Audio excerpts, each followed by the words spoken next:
Hey everybody, welcome to another episode of Linchpin Conversations.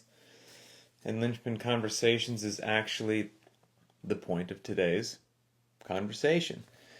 So, every week, every Tuesday, I do one of these videos, which I then take out the audio and turn it into a podcast. And it's just amazing as time goes by, I realize that I've done 235 of these, as crazy as that is. And this one, as we are conducting it, will be episode 236. That's a lot of content. That's a lot of different topics and things of that nature. And I know there are some hardcore folks out there that have literally listened or watched to every Linchpin conversation from episode number 1 to current day. First of all, thank you. That's phenomenal. Second of all, if you do that, just the amount of free CrossFit, working out, lifestyle, functional movement, all the topics that will be addressed, the education that you will receive, there's a really good chance that if you had something on your mind that you were curious about, there's a really good chance it's in one of those 235 episodes covered in detail. So if you get bored while you're driving or whatever, just start at number 1 and keep doing it. And it's all just the truth, right? I've got no sponsors to keep happy, no nothing. It's just real, unfiltered, what works and what doesn't work. And it's, my way of giving back to the community. In that, I'll get questions every now and then. I'm like, I know we've covered that before. And so while I think every episode that I do is great, or I wouldn't put it out there, I don't want to put junk out there, even as I review all the various episodes, there are some that stand out to me. And so what I'm going to cover today is in the first 50 episodes, from 1 to 50, what are the episodes that stood out to me? What was covered in those? And I'm not going to go into great detail, but more like a Cliff Notes summary, so that if you hear a topic that you're like, that's actually something I'd like to dive into a bit more, I'll tell you what episode number that was, and then you can go back and actually listen to that episode in its entirety. And like I said, since there's 230 something episodes, and I'm just going to do episodes 1 through 50, not all 50 episodes, just the ones that, really stand out to me. I guess if I did this in chunks of 50, this could be kind of a 5-part series of the Cliff Notes of ones that I think are exceptionally meaningful. Like I said, I think you should listen to them all. It'll greatly improve your understanding of what we do and why we do it. So, with no further ado, that's the groundwork. Let's get right into it. There are probably, 7 to 10 that stood out to me in the first 50. So, Linchpin Conversations number 3. That one was, we provide our definition of what a good day in the gym is versus a bad day in the gym. I think it should be required listening for darn near anybody. I think it helps get your mindset in a good, positive place that makes what you're doing sustainable for years, and that keeps you working out, and you don't feel depressed because, you did Fran and you were 2 seconds slower than your lifetime best, and now you feel like you didn't have a good day in the gym. That's not a good place to be between the ears. So I give Linchpin's definition of a good day in the gym versus a bad day in the gym. That's Linchpin Conversations number 3. Number 14, I think, is another great one that people should really check out. And that is how, we do a lot of workouts for time. 21, 15, 9 reps for time. Or if it's a chipper, it just says for time. But we're used to seeing for time and going quickly in CrossFit. That happens regularly. It's just part of our language and our culture. Well, Linchpin Conversations number 14 discusses how for time should also mean in your mind for quality. The two should be linked. And it somewhat bothers me, I guess I should say, when every now and then I see something written for quality, because maybe I'm just reading into it. But if it says for quality on a certain day, well, that implies that well, today's workout is for quality, but the one I posted yesterday, since I didn't say for quality, we're not really concerned about quality on that one. You'll know when quality matters because I'll say for quality. I don't think that's a good way to do business. And again, that could just be a wording kind of a thing, And so cover in Linchpin Conversations number 14, when you see for time, that also means for quality. Every single solitary thing that you do should always have an emphasis on quality. And if it's just chasing a fast time with reckless abandon, I don't think that's a good long-term strategy. Okay, Linchpin Conversations number 20. And here's the little blurb about that one. It says, after years and eventually decades of training, PRs, or PBs, depending upon where you are in the world, will occur with less frequency. That's just the way that life works. And what's the proper mindset and perspective to have regarding PRs? And I kind of relate how repeating workouts can be kind of like a science experiment. And so it just depends upon where you are in your fitness journey. If you're new to this game, PRs happen regularly. It's not that hard, really, to get more PRs. As long as you keep training, things generally trend in the right direction. If you've been training 31 years, there's a good chance that PRs or PBs are not happening as regularly as they used to. Again, it is what it is. Does that mean you should just give up? All hope is lost. Training no longer has value. Why am I even doing this? Clearly not. So, Linchpin Conversations number 20 kind of dives into that. I think it's useful for everybody. Linchpin Conversations number 23, and this is timely. And we also circled back to this topic about 100 episodes later. But Linchpin Conversations number 23 is why the CrossFit Games open workouts will not be programmed on CrossFit Linchpin. You can work them into your training if you want, but not everybody's going to do the open. So I'm not going to force everybody to do it on a certain day. But that covers that. Why? And they're also, as fun as the open can be for some individuals, I don't know what it's going to be. Could wildly interfere with whatever the day's training is. So don't know what the event is. It's weird to work with the programming around it, so they will not be programmed into Linchpin training. And then it also says in Conversations number 23, why if you are doing CrossFit, you do not need to, quote-unquote, prep for the open or do open prep. Open prep is another one of those terms that I don't enjoy it. The open is nothing more than CrossFit. Literally. It should be anyway, pure CrossFit. So if you're doing CrossFit, you're ready to do CrossFit. Makes sense. If you're not doing CrossFit, well then I guess you need some open prep. But if you're actually doing CrossFit, guess what? You're good to go. Linchpin Conversations number 27 is another one that I recommend, and this one is entitled Keys to Sustainability in CrossFit. 15 years and going strong. And that, I think, will benefit everybody significantly because I've done a ton of things wrong over the last 15 years. A lot of things wrong. And the goal is to learn from those lessons, to sift through the ashes, see what could be done better, establish best practices, find the way to optimize what we're doing.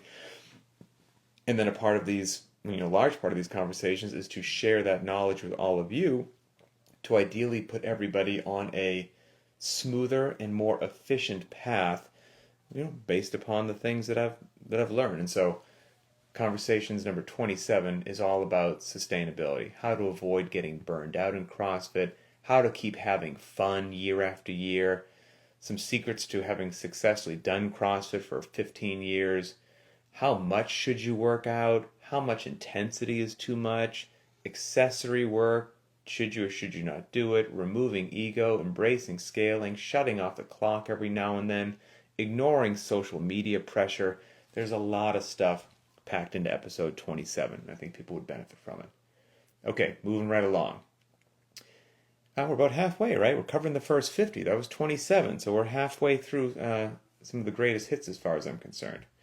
All right, next one that made the list was Linchpin Conversations number 29. Ooh, yes. Breaking down the math about how most CrossFit athletes walk around at 90% of their max ability at all times. And that is ridiculously amazing. And most people don't have enough of appreciation for how superhuman that is.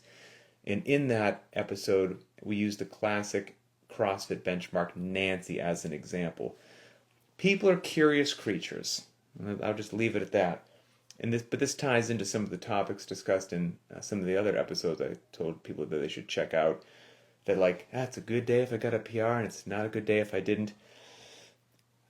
Most people, if you broke down the math, okay, if you did a workout like Nancy or whatever it happened to be, and let's say that you fell a little bit short of your lifetime PR. Let's say you normally do Nancy in, let's just say 14 minutes, okay? I know there are people slower and faster than that. 14 minutes. And today it took you 14:30, or 30 seconds slower. Crazy CrossFitters will be willing to jump off a cliff because their lifetime best was 14 minutes, and today they did 14:30. But if you broke down, okay, how many seconds, 60 seconds in a minute, how many seconds are there in 14 minutes? Take that number. How many seconds are there in 14 minutes and 30 seconds? And see the actual ratio between those two times? It's within a 10% swing. So point being, your quote-unquote bad day was still just you're still walking around at 90% of your best ever. And a lot of times even higher than that, 92%, 94%, 95%. But we can have this thing in our head that it was, I just missed my PR by 4 seconds. It's like, are you kidding me? That's amazing. It's amazing that we do so many different things and all of us are so close to lifetime goals on just any day when something pops up. It's incredible. And I just don't think enough CrossFitters actually run the numbers and give themselves credit for that. It's almost like CrossFit works. Okay, that was 29. Now we're going to jump. Linchpin Conversations number 37 is the next one that caught my eye. And this was a walkthrough of an article that I wrote all the way back in 2015. So in 2015, I wrote an article entitled A Reflection on 10 Years of CrossFit. And so it was my 10-year point in 2015. So I started in 2005. And the article lists 10 lessons learned after a decade of CrossFit. And I walked through that article years later to see, has anything changed since then? Or the things that I would go back on, things that I would change and modify as I've got more years of CrossFit under my belt. So that was Linchpin Conversations number 37. Okay, 3 more. Linchpin Conversations number 40. That is entitled, Why It's Okay Not to Time Every Workout That You Do. Shocking, right? Obviously, I'm very familiar with the CrossFit methodology. I'm very familiar with the importance and usefulness of measurement and data. Intimately familiar with running the clock and all the good things that can come from it. And I'm here to tell you, after a lot of years, I've also seen it drive some people almost insane and ruin their enjoyment of working out. So, there's just 2 sides to the coin. You may fall on either side. I don't care which side you fall on, but I would just like to expose you to the information so that you can decide to run the clock or not decide to run the clock and realize that fitness will be achieved either way. One might be a bit tougher to measure, I realize that, but you'll still be in the gym, getting a sweat, working hard, working with some intensity, moving some load around, doing functional movements. You're on the home team for the big win. Life's fantastic. So that is Linchpin Conversations number 40, Why It's Okay Not to Time Every Workout That You Do. And even though I say that, and people will nod along like, yeah, that makes sense, some people won't shut the clock off unless you explicitly tell them to. So once a week, you may or may not have noticed, on Linchpin, we program a workout that says for time or not. Just to let people know, like, hey, if you're not going to do it, I'll suggest one workout a week for you to just not run the clock. And the response has been overwhelmingly positive about how much people just enjoy just walking out into the gym and just moving, and just however you feel that day, just moving.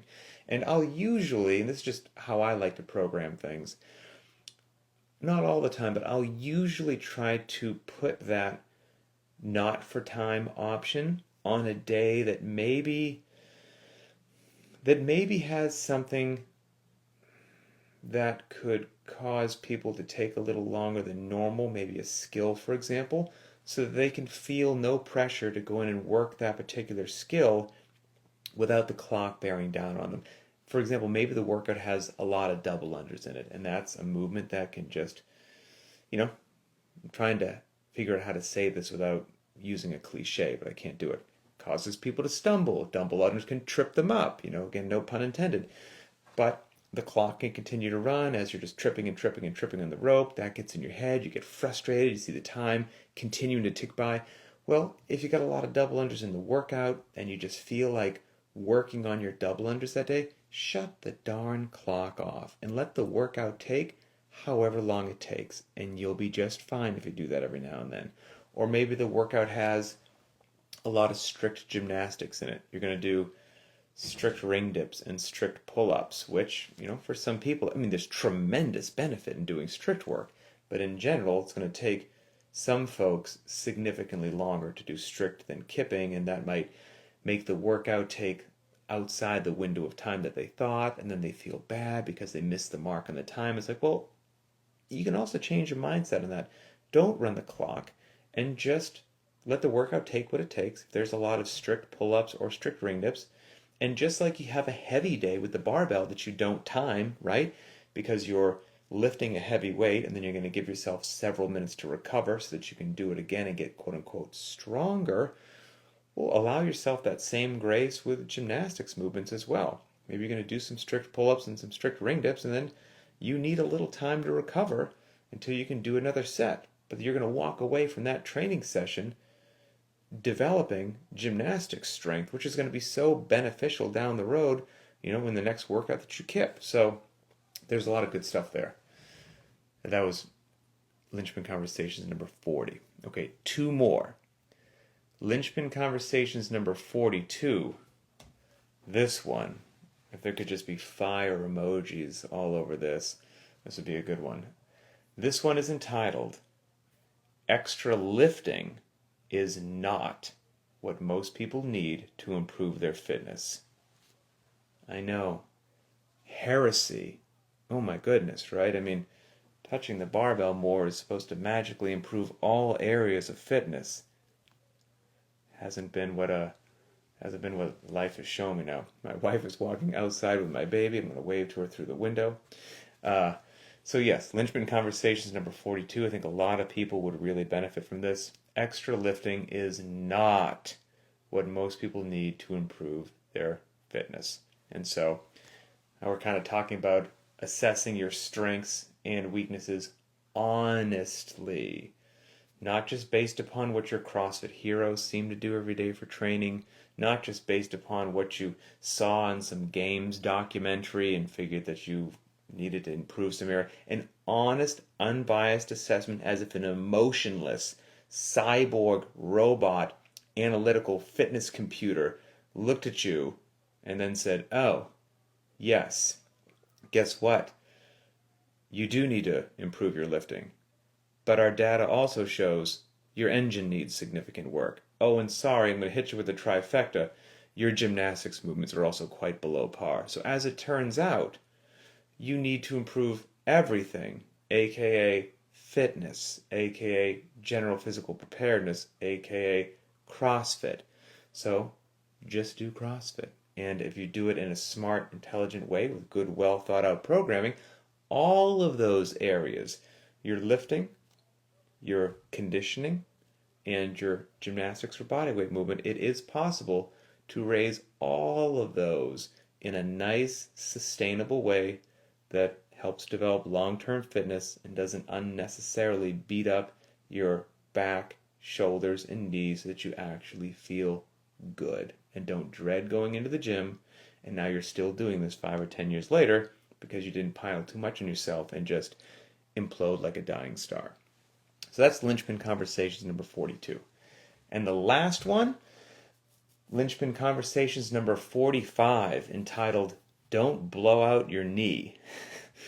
And so the little blurb on that says, the decisions you make in sports, the military, or the gym to quote unquote, don't complain and just suck it up, may catch up with you later in life. Every time you walk into the gym or you open the refrigerator door, you have a decision to make. We suggest removing ego and making beneficial long-term decisions. And I very much came from one of those military communities where you're just supposed to not complain, suck it up, drive on. You don't feel good, you're hurt, chew on an 800 milligram Motrin and just, let's go. Again, that's an entirely different discussion. Some of those things might be useful in the moment, given certain situations, but if we're talking about what most of us need to do most of the time to have a healthy, happy, long life, and especially be working out with a body that's free from pain, well, you may want to listen to Linchpin Conversations number 45, because it's really easy to do CrossFit for a month or two. But if you want to be doing this 5, 10, 15, or 20 years later, you've got to be smart. You have got to be smart. There's a way to do it and a way to do it right. And you want to be doing CrossFit. You do.